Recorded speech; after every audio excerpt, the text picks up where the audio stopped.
তেল গরম হয়ে গেছে চাটনির জন্য। শুকনো লঙ্কা দিয়ে দিয়েছি, পাঁচফোড়ন দেব,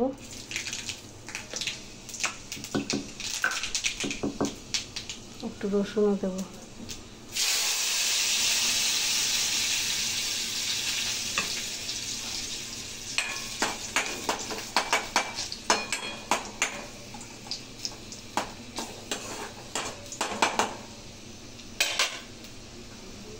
আমড়াটা দিয়ে দেবো।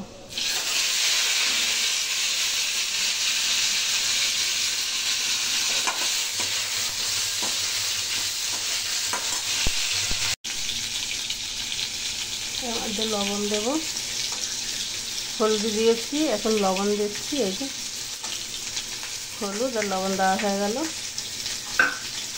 আপাতত আর এখন কিছু দেবো না। জল দিয়ে দেবো এর মধ্যে,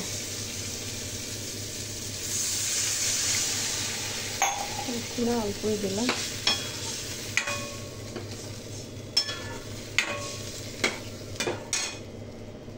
আর এর মধ্যে একটুখানি না ওই মৌরি বাটা আর মেথি পিসা রয়েছে এর মধ্যে, মানে দুটোই গুঁড়ো পাউডার, মৌরি আর মেথির। এটা দিয়ে দিলাম। নামানোর আগে চিনি দিয়ে দেবো, বাস হয়ে যাবে। ঠিক আছে, লবণ আর হলুদ মেখে এই যে তেলের মধ্যে দিয়ে দিয়েছি। এবার না ঢেকে দেবো। এটা আলু ভাজা হচ্ছে, ঠিক আছে। ধুয়ে লবণ হলুদ মেখে আর তেলে দিয়ে দিয়েছি আর ঢেকে দিয়েছি। এটা একটা যা সুন্দর গন্ধ বেরিয়েছে না, কি বলবো, খুব সুন্দর গন্ধ বেরিয়েছে। তো এখন এর মধ্যে চিনি দেবো, এখন একটু চিনি দেবো। আপনারা যেরকম মিষ্টি খাবেন সেই আন্দাজে চিনি দেবেন, ঠিক আছে।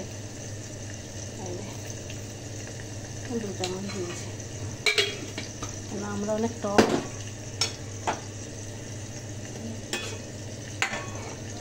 যদি দিতে চান মৌরি ভেজে নিয়ে, জিরা ভেজে নিয়ে লাস্টে এর মধ্যে দিলে আরও সুন্দর। আমি তো দিয়েছি, লাস্টে আবার একটু দিলে ভালো হয়।